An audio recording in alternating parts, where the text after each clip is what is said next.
Доброго дня! Меня зовут Ермаков Сергей. Я практикующий психолог, исследователь, поэт, автор и разработчик природно-ориентированной психологии и психотерапии. Если хотите узнать подробнее, что это такое, в описании к видео есть ссылка.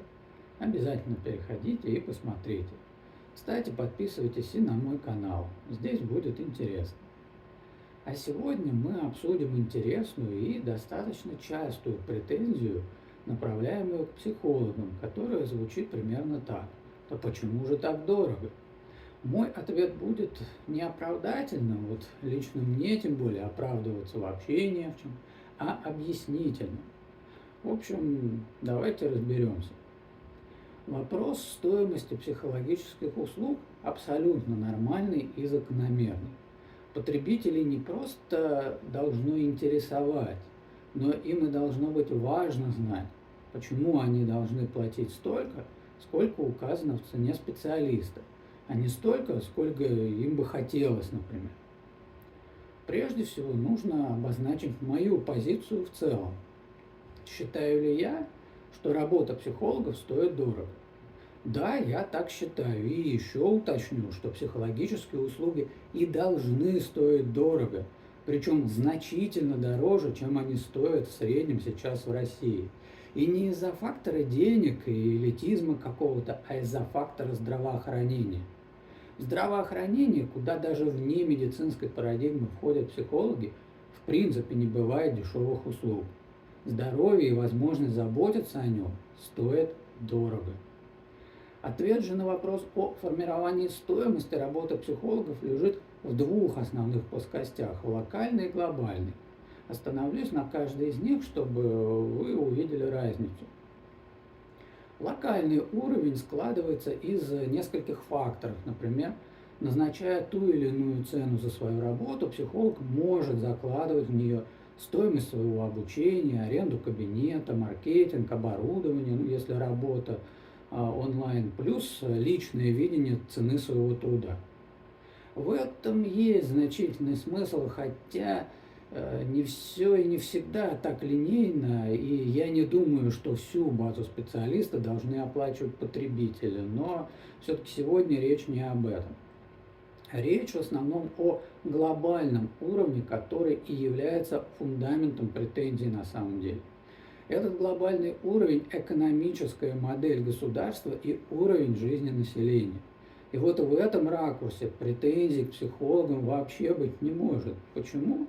Потому что в российских реалиях не труд психологов стоит слишком много, а уровень жизни населения слишком низкий. Поэтому, когда я, например, слышу от кого-то, чаще всего это в интернете бывает, что там 2000, 3 или 20 тысяч рублей в час – это слишком дорого за психологические услуги, то вот очень хочется направить людей к основам экономики и порекомендовать им свое недовольство адресовать тем, кто довел ситуацию в стране до плачевного состояния.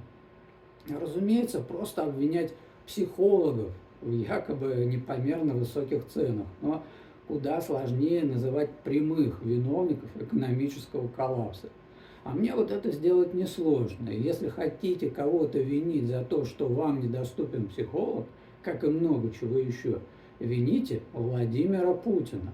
Это главный архитектор нищей России. Поэтому в развитой стране, в стране социально ориентированной рыночной экономикой, такой как Германия, там, Швеция или Финляндия, даже если психолог включает в стоимость своих услуг много разных факторов, то население вполне может себе позволить оплатить эти услуги, потому что зарабатывает достаточно. Даже в США, где экономическая модель далеко не социально ориентированная, есть широчайший средний класс, это многие десятки миллионов человек, к которому, к слову, в США-то и психологи относятся. И вот этот самый класс средний может себе позволить оплатить услуги специалистов. Мое объяснение, надеюсь, в целом понятно. Надо не сыпать претензиями к психологам и не призывать регулировать или ограничивать стоимость услуг законодательно, а навести порядок в стране и сделать так, чтобы экономическая ситуация позволяла платить населению за те услуги, которые необходимы. Проще говоря, надо стремиться не психологов сделать беднее, а себя богаче. И это не про то, что нужно работать на 3 работах с утра до ночи, а про политическую систему страны. И вот на этой ноте будем разговор завершать. Я благодарю всех, кто досмотрел видео до конца, и напомню, что если вам необходима психологическая помощь, обращайтесь. У меня обширный опыт успешной работы с самыми разнообразными психологическими проблематиками. А под этим видео вы найдете несколько полезных ссылок обо мне. А я желаю вам всего наилучшего и говорю до встречи!